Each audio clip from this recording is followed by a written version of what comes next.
Outra dúvida é o seguinte: se o Saci era um menino, por que o cachimbo nele? O Saci, o fumo, né? Vamos dizer assim, o cachimbo, o fumo, já é um elemento bastante indígena, porque o fumo foi apresentado para os europeus, inclusive, pelos índios, né? Então, era uma entidade que eles falavam que purificava, o fumo trazia bons aromas, bons fluidos para o estômago, melhorava a digestão. Então, os índios foram introduzidos na cultura europeia e a ideia era que, para entrar dentro da mata, você oferecesse algo importante para as entidades da mata. E o Saci era uma entidade da mata. Eu estava conversando outro dia com uma pesquisadora sobre Tupi-Guarani, sobre Guarani, né? A filosofia Guarani, como os povos viviam, e eles falavam o seguinte, que a maturidade, né, do adolescente indígena era quando ele ia crescendo, ele fazia o próprio cachimbo dele e ele podia fumar. Então era o que várias culturas têm a sua passagem, né, de criança para adulto. Então, sei lá, no catolicismo tem a crisma, você vai pegar outros, sei lá, no judaísmo tem lá também bar mitzvah, não lembro mais o nome, né? Desculpa se eu errei. E no Guarani tinha essa independência, ou seja, ele usava um cachimbo, ele construía o cachimbo, punha o fumo, fumava, era quando ele já estava adolescente e se transformava em adulto, podia caçar, podia fazer um monte de coisa. Isso se soma ao elemento Saci. O Saci não é um menino, ele era criança, depois ele cresceu, ele não tem 1,10 m, 1,20 m, dependendo da espécie. A gente, às vezes, entende ele como uma criança, mas ele não é. Ele é o Saci desse tamanho, de novo, ele não tem um defeito. E ele mexe em tudo. Então, você imagina que o Saci ele mexe em tudo, então ele vai mexer na crina do cavalo, vai mexer nas ferramentas, vai mexer nos seus equipamentos. Agora, você imagina ele, quando chegava no sítio e via um cachimbo deixado do lado, algo que sai fumaça, que sai brasa. Então, ele certamente ia mexer. E, além do que, como ele vivia no bambuzal, ele quebrava o galinho e ficava mascando aquele galinho. E aparecia aquela parte que gruda no bambu, dava esse formato de cachimbo. Além disso, ele usa o cachimbo. Ele pega esse cachimbo e sai andando. Tá? Então, vai juntando o real, né, com ele pegar cachimbo, ele já mascar o mato, e vai juntando também com essa parte de ofertas para ele. Então, isso é muito incorporado ao Saci. Dizem que a melhor coisa que você pode ter dele é o gorro ou o cachimbo, né? Você pega disso e você exige dele alguma coisa para ele te devolver. Paulo, me diga uma coisa. Você falou aí da cultura tupi, falou da influência indígena também nessa questão do Saci. Existe alguma matriz africana também, das culturas africanas? Então, eu acho que eu estava vendo o seguinte, pelo que eu estava lendo aqui no jogo, eu leio aqui na geografia, eu não sou folclorista, tá? Eu não sou historiador, não sou nada, eu sou curioso, tá? Então, o que acontece é que no Saci não tem elementos africanos, tá? Os elementos africanos na nossa cultura vieram muito fortes, eles influenciam em quase tudo, né? Tem vários elementos, a gente vai pegar música, a gente vai pegar religião, a gente vai pegar principalmente percussão, a tecnologia de bateia, de fazer, de procurar ouro, não se tinha essa tecnologia de procurar no rio, né?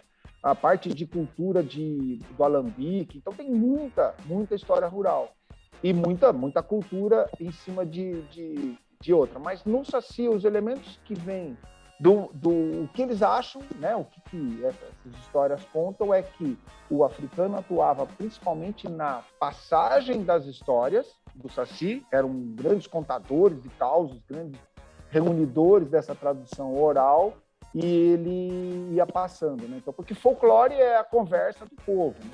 Então ela era muito conduzida e levada pelos africanos e tudo mais, pelo povo escravizado, que era levado a ter... E usavam o Saci, sim, como histórias rebeldes, né? Então, ele era um elemento que não estava preso. Né? Então, ele fazia as coisas, a culpa é do Saci.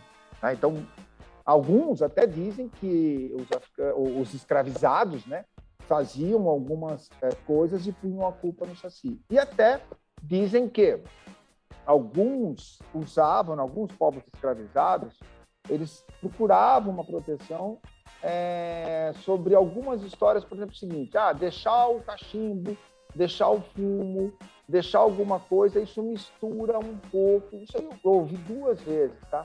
Com a ideia de você deixar uma oferenda na encruzilhada e tudo mais, que também era para os povos escravizados que estavam fugindo, né? Então, essa história mistura um pouquinho com a história do Saci de se deixar lá, né? Então, mas o elemento de cultura misturado nisso era mais essa parte. Agora, né, de novo, né, nós estamos passando por um período de muita pesquisa, né? Então, coisas novas podem vir, né? É lógico, né, o Câmara Cascudo é a pessoa que mais tem essas pesquisas e tudo mais, né? Quando você pega, é muito interessante o seguinte, né? Vocês estavam falando aí, chegaram até a falar de criar duende. O Monteiro Lobato, em 1917, a gente estava vivendo o horror da Primeira Guerra e ele ficava impressionado, falou assim: puxa vida, eu queria começar alguma coisa que trouxesse uma leveza pro povo, né? Então ele começou um inquérito no Estadinho, em vários jornais, onde ele começou a falar assim: olha, eu quero que as pessoas mandem história. Ele criou um livro chamado O Saci Pererê, Resultado de um Inquérito. Tá? Esse livro, ele é um livro é o primeiro livro do Monteiro Lobato. Tá? Se você for ver, essa aqui é uma edição facsimilar, tá? Mas ele assina com ML, de Monteiro Lobato. Ele não assina com Monteiro Lobato, porque ele reuniu várias histórias. E daí ele falava o seguinte, né? Ele editou isso aí em 1920 e pouco. Então ele foi coletando história. E daí reunia a história do seguinte: ele falava assim: poxa vida, o Brasil hoje, nessa época aqui, está falando de duende, né? Como é que pode? A gente tem os nossos duendes, a gente tem o nosso curupira, a gente tem boitatá, a gente tem saci. Ele escolheu o saci, mas ele criou toda uma história, coletou histórias, que ele falava o seguinte: pô, como é que o duende vai viver no Brasil, lá no Rio de Janeiro? Ele andava no Rio de Janeiro e via duendes, né? O leprechal, né? Que, com um monte de agasalho, aquele gorro. Ele falava assim: caramba, como é que esse cara vive no Brasil, né? Não teria como viver. Então ele fazia toda uma amarração e criou esse livro, que chama Resultado de um Inquérito, o Saci Pererê. Isso é o primeiro livro do Monteiro Lobato. Ele escreve algumas histórias e coleta a história do Brasil inteiro. Será que ele criava Saci? Ah, certeza. Com certeza criava. Porque lá em Taubaté ele devia ter uma criação. Porque ele descreve o Saci. A propriedade que ele fala do Saci, ele quem conhece. A propriedade que ele fala, a forma de pegar o Saci, nesse livro, O Saci, né, que eu te mostrei aí e tal, ele tem o Saci interage com todo o sítio Pica-Pau Amarelo. Ele vai lá buscar cuca, a cuca rouba o narizinho, não pode falar spot, né? Como é que fala? Não pode falar, né, do final, mas ele sequestra o narizinho. O Lobato, ele cria um mundo, né? Ele cria um mundo lobatiano. O pessoal fala do Senhor dos Anéis, de vários mundos que foram criados por Tolkien, que são maravilhosos. Mas quando você pega o mundo lobatiano, você pega o sítio do Pica-Pau Amarelo, você vai ter Minotauro, você vai ter uma série de coisas, inclusive discussões para se ter sobre racismo, como que era na época e tudo mais. É uma fonte enorme aí de cultura. Num trabalho que nós fizemos na Biblioteca Mário de Andrade, teve um evento tolkieniano. Então teve lá as federações tolkienianas, então tem todos os seguidores de Tolkien, e houve uma conversa muito legal entre nós, né, os criadores de Saci, e vários especialistas em línguas élficas no mundo tolkieniano. Foi muito interessante a gente fazer um paralelo entre o mundo lobatiano, os duendes lobatianos, o mundo do sítio do Pica-Pau Amarelo, e o mundo tolkieniano. Eu vou fazer um convite para você já vai ficar até registrado aqui. Nós vamos marcar um dia para você, se você tiver disponibilidade, você está morando em Campinas, vier para Valé, você trazer pelo menos 2 casais para a gente deixar aqui exposto no programa, nós gravamos aqui, deixamos aqui, para que o público, porque muita gente não está acreditando, muita gente que está nos assistindo nesse momento não está acreditando nessa história. Então, nós vamos deixar aqui marcado, vamos deixar registrado. Com certeza. Vamos marcar um outro programa, e aí você vem pessoalmente e vai trazer para nós dois assim, da espécie pererê, né, que é a espécie que você cria. E daí você traz o do Peba. E eu trago aqui o nosso, que é o Peba, na nossa região, que é o Peba. Combinado? E vamos combinar um pouco diferente. Porque assim, como eu te falei, a gente não trabalha com foto, os saci hoje estão soltos nas matas, estão soltos na reserva, a gente não tem eles presos, então não dá nem para eu caçar um bicho, levar ele. Então eu acho que nós tínhamos que fazer o seguinte, nós vamos sair todo mundo, você vai escolher um lugar aí, eu não sei mais, né? Mas nós vamos sair por aí para procurar assassino na mata. Acho que nós temos que sair, levar sei lá, uma viola, uma cachaça, e a gente vai andar por isso aí. Você imagina que era uma região de tropeiros aí, você imagina o quanto de saci que não tem por aí. E a gente não vai levar aí, não. As pessoas que quiserem vão ter que ir lá nos lugares para ver, lá na mata dele, lá onde ele está, entendeu? Para ele vir. E a gente vai contar o que nós vimos. Nós vamos levar o nosso produtor técnico aqui, que está aqui do lado, ele não aparece, mas ele está aqui do lado. E ele está duvidando se isso Saci, está dando risada aqui, porque ele não acredita que existe o Saci. Nós vamos levá-lo junto também. Isso, acho importante, eu acho importante levar. E só que tem o seguinte, às vezes as pessoas falam para mim, pô, vamos lá em Botucatu, onde você, né, onde tem Saci e tudo mais. Tem um problema que é o seguinte, a gente sempre leva, inclusive em Botucatu tem várias regiões, aí na região entre Itatinga e Avaré, eu tenho certeza que já tem várias histórias, na região de Avaré para a represa, tá? Eu me lembro disso, do pessoal falar de várias histórias, vários eventos, né? E daí, é importante que as pessoas saibam que é um animal que está solto. Então, você não tem a garantia de que você vai chegar lá e vai ver.